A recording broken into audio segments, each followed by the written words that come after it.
సిద్ధార్థ రెడ్డి గారు ఎదిగినాడు, చాలానే ఎదిగినాడు, పర్లే ఆడాడు గుర్తుపడతారు. ఈ బెంగళూరులో కూడా ఆడ సెల్ఫీలు అడుగుతారు నన్ను. కానీ నేను ఈ స్థానంలో నిలబడినా అంటే దానికి కారణం వైఎస్ జగన్మోహన్ రెడ్డి గారు, వైఎస్ఆర్ కాంగ్రెస్ పార్టీ. దాన్ని మర్చిపోతే ఎవరికి కూడా ప్రగతులు ఉండవు. ఈరోజు చాలా పార్టీలు అడుగుతాయి, ఏం సిద్ధార్థ మా పార్టీలో ఒక ఎమ్మెల్యే టికెట్ ఇస్తామని. కానీ ఈ స్థానానికి రావడానికి గల కారణం ఏం లేనప్పుడు మనల్ని ప్రోత్సహించినోడు గొప్పోడు, అన్ని ఉన్నప్పుడు ఎవడైనా పిలిచాడు. ఏముంది దాంట్లో? ఈ రోజు 4 మంది ఎంపీలు విన్నారు తెలుగుదేశం పార్టీకి. వాళ్ళని 10 మంది గుర్తుపడతారన్నా, వాళ్ళని ఎంపీలుగా చూస్తారన్నా, వాళ్ళ కాడ డబ్బు మీద 10 మందికి తెలిసిందన్నా దానికి కారణం వైఎస్ జగన్మోహన్ రెడ్డి, వైఎస్ఆర్ కాంగ్రెస్ పార్టీ. దాన్ని మర్చిపోయి వాళ్ళేమనుకుంటారు, సొంత బలం అనుకుంటారు. మా కాడ లెక్కుంది కాబట్టి చంద్రబాబు నాయుడు పిలుచుకున్నాడు అనుకుంటారు. మా పైన చంద్రబాబు నాయుడు విపరీతమైన లవ్వు అనుకుంటారు. చేరినాక తెలుస్తుంది లవ్వు లేదా. మీరు ఒక 2 నెలలు ఉంటే మీరు ఎంతసేపు ఉంటే ఇంకా 1 సైడ్ లవ్వే. మీరు చంద్రబాబుని ప్రేమించాల్సిందే, ఆయన ప్రేమించాడు. మా నియోజకవర్గంలో కూడా మొన్న ఒకటి చెప్తాడు, నేను పోయి చంద్రబాబు నాయుడిని కలిసి వచ్చినా పాపం నన్ను చూసినే కన్నీళ్లు పెట్టుకుని దగ్గరికి తీసుకున్నాడు చంద్రబాబు అంటే వ్యక్తికి కూడా. 40 ఏళ్ళు కాపురం చేసిన ఆయన భార్యకే తెలియదు ఆయన ఏడుస్తాడో. అట్లా అంటాడు, నిన్ను చూసి నవ్వుతాడంటే అయ్యే పని, ఏడుస్తాడంటే అయ్యే పని, ఎట్ట నమ్మిదవరా నువ్వు అంటే. ఇట్లాంటి వ్యక్తులందరూ పార్టీని విడిచిపెట్టి పోతే కూడా ఒకటి నేను చెప్పదలుచుకునేది ఏమన్నా అంటే, మళ్ళా మీ కుటుంబం గురించే చెప్పాలన్నా. పార్టీ వచ్చిన మొదటి రోజు నుంచి ఈ రోజు వరకు ఆ పార్టీ కోసం కష్టపడతా అనే కుటుంబం మేఘా పార్టీ కుటుంబం. వాళ్ళు పూటకొక కండువ మార్చేటోళ్ళు కాదు, వీలైతే సాయం చేసేటోళ్ళే తప్ప ఎవరి దగ్గర నుంచి ఏం ఆశించేటోళ్ళు కాదు. ఎందుకంటే డబ్బులు అందరి కాడ ఉన్నాయన్న ఈ కాలంలో. ఆ కోకాపేటలో ఎకరం ఉంటే 100 కోట్లు. ఎవరి కాడ డబ్బులు లేవు, డబ్బుకు విలువ లేదు.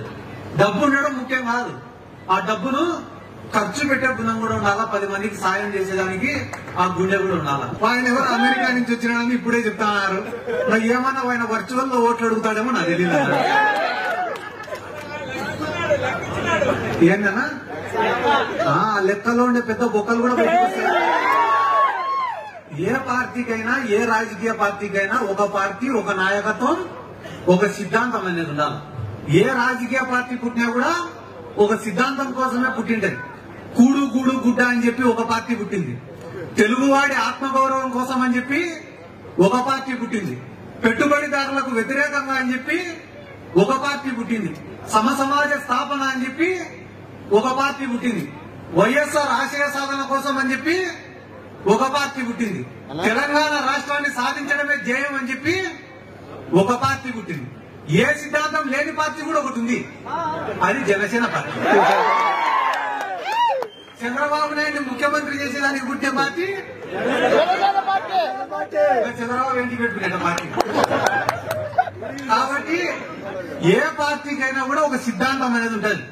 ఆ సిద్ధాంతాలను మర్చిపోయి పనిచేసినప్పుడు ఆ పార్టీలు పుట్టగతులు లేకుండా పోతాయి. కలుస్తాడో తెలీదు, ఎందుకు బీజేపీతో కలుస్తాడో తెలీదు, ఎందుకు జనసేనతో కలుస్తాడో తెలీదు. ఒకరోజేమో పోయి కాంగ్రెస్ ని సంకెత్తుతాడు, ఒకరోజేమో బీజేపీని సంకెత్తుతాడు. 2 సంఘాలు ఖాళీ లేవని ఇప్పుడు పోయి పవన్ కళ్యాణ్ నెత్తి మీద వస్తుంది. ఆ పవన్ కళ్యాణ్ ఎందుకు ఊగిపోయి మాట్లాడతాడో నాకు అర్థం కాదు. నేను ఇప్పుడు ఒక 5 నిమిషాల నుంచి మాట్లాడతాను, మసంగా మాట్లాడతాను, నిలబడుతాను. ఏం వాళ్ళందరూ నా మాట వినడం లేదా? ఎవరో పక్కుండేటోళ్ళు నవ్వుకోవడం లేదా? ఎవరి మాట వాళ్ళది. ఆ మూల పోతాడు, ఈ మూల పోతాడు. నాకే భయం అవుతాడు అప్పుడప్పుడు స్టేజ్ నుంచి కింద పోతాడు. ఏంటో ఈ పంచాయతీ ఎంత అర్థం కదా నాకు. ఎందుకు ఇవన్నీ కూడా చెప్తానంటే మీరు కూడా అందరూ గుర్తు పెట్టుకోండి. మోసగానికి నాయకుడికి మధ్యన ఉండేటటువంటి తేడా ఏందనేది ఆలోచన చేయండి. మోసగాడు అనేవాడు ఎట్టుంటాడు రా అంటే, నీ కష్టాన్ని వాడుకుంటాడు, నా కష్టాన్ని వాడుకుంటాడు, నీ శ్రమను వాడుకుంటాడు, నా శ్రమను వాడుకుంటాడు, ఎదుగుతాడు. ఎదిగిన తర్వాత అందరిని కూడా మర్చిపోతాడు.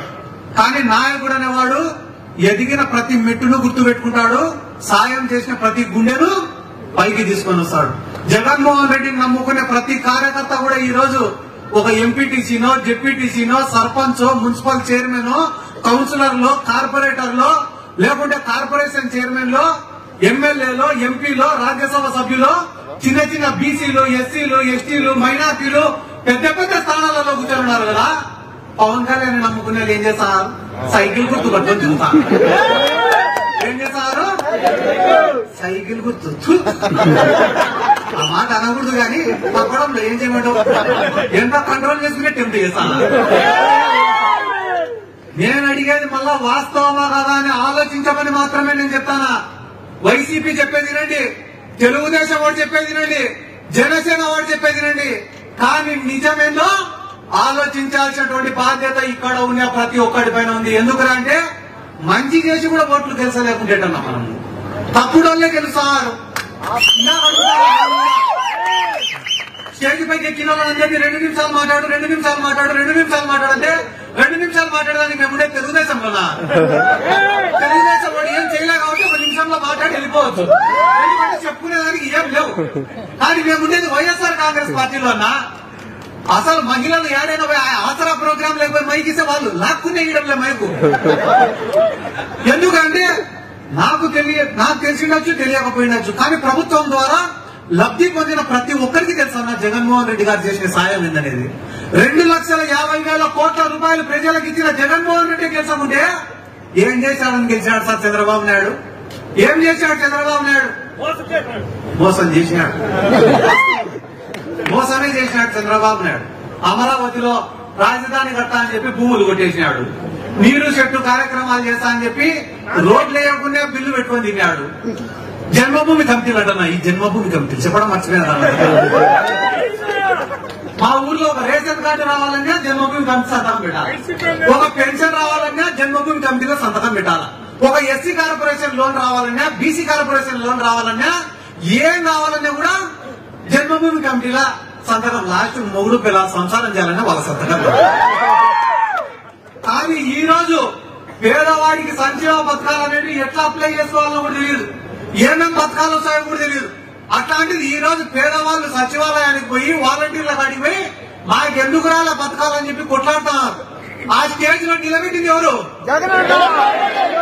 ఓటు పడేది ఎవరికి? నా శత్రువులు ఉన్నారు. నా ఒక్కొక్కరి కాడ 1000 కోట్ల ఆస్తులుండే. నిలబడి దగ్గర 1-2 కోట్ల రూపాయలు వస్తాయి. మేము బయటికి పోవాలంటే అప్పు చేయాలి. అయినా కూడా వాళ్ళ అవతలను ఎదుర్కోగలుగుతామంటే దానికి కారణం వైఎస్ జగన్మోహన్ రెడ్డి మాకు ఇచ్చేటటువంటి సపోర్ట్. డబ్బులతో ఏం కాదన్నా, అందరు డబ్బులు డబ్బులు డబ్బులు అనుకుంటా. డబ్బుతో ఏంది కూడా రాదు. ఏం చంద్రబాబు కాడ లేని డబ్బులా? పవన్ కళ్యాణ్ ఒళ్ళు ఇల్లు అన్నీ అమ్ముకున్నాడు. పవన్ కళ్యాణ్ అయినా డబ్బుతో ఏం కాదని నేనే అనుకుంటా. అయినా మన కాడ ఏం లేకుండా ఇంత హంగామా చేస్తాను కదా, మన కాడ కూడా కొంచెం డబ్బులు ఇంటే అల్లరి లేపెట్టేవాళ్ళం కదా అని చాలా సార్లు అనుకున్నాను. జీవితంలో నేను కూడా చాలా రోజులు అనుకునేవాడిని. ఏమనుకునేవాడిని అంటే, ఒక మనిషికి కీర్తి ఉండదు అంటే పేరు ప్రతిష్టలు వస్తాయి. కొంతమందికి ఉద్యోగంలో బాగా సక్సెస్ ఉండదు, కొంతమందికి వ్యాపారంలో బాగా సక్సెస్ ఉండదు, కొంతమందికి వద్దనే డబ్బు వస్తుంటది. అట్లా ఒక్కొక్క మనిషికి ఒక్కొక్క దాంట్లో రాసి పెట్టినాడు దేవుడు కిస్మత్ అనుకునేటువంటి నేను అట్లనే ఒక వ్యాపారం చేసినా. ముట్టుకోవడం భస్మం. అట్లా ఏ వ్యాపారం చేసినా కూడా డబ్బులు రావడం వచ్చి రిటర్న్ లో పోతాయి డబ్బులు. నా జీవితంలో దేవుడు రాసినట్టు లేడు నాకు. ఇది పేరు వస్తుంది, సరేగా పేరు వచ్చినాక డబ్బులు సంపాదించుకోవచ్చు అనుకున్నా. పేరు వస్తూనే ఉంది కానీ డబ్బు మాత్రం కావడం లేదు. నాకు ఏందిరా ఇది, ఏం అర్థం కావడం, ఏంది పరిస్థితి ఇట్ అయిపోయింది. అప్పులు చూసేమో పెరిగిపోతూనే ఉండే, దానాలు ధర్మాలకే పోతున్నాయి డబ్బులన్నీ. ఎట్లా ఎట్లా ఎట్లా అనుకునేటప్పుడు దేవుడే కొన్ని వర్కులు చూపించినాడు. వర్కులు చేసుకున్నా, అప్పులన్నీ కట్టుకున్నా. నన్ను నమ్ముకునే ప్రతి కార్యకర్తను కూడా లీడర్ గా చేసుకునేదానికి డబ్బులు వచ్చినాయి, అన్ని చేసినాను. ఎప్పుడైతే డబ్బులు నాకు వచ్చినాయో ఆ రోజు అనుకున్నా, ఈ గీత కూడా నాకుందిరా. అప్పటి వరకు 50 లక్షలు అప్పు చేసేటప్పుడు ఇప్పుడు 10 కోట్లైనా చేసా అప్పు. ఎందుకురా అంటే ఇంకా గీత ఉందని అర్థమైపోయింది కదా. కాబట్టి మంచి చేయడానికి మనసు ఉండాలి తప్ప డబ్బుతో పని లేదు.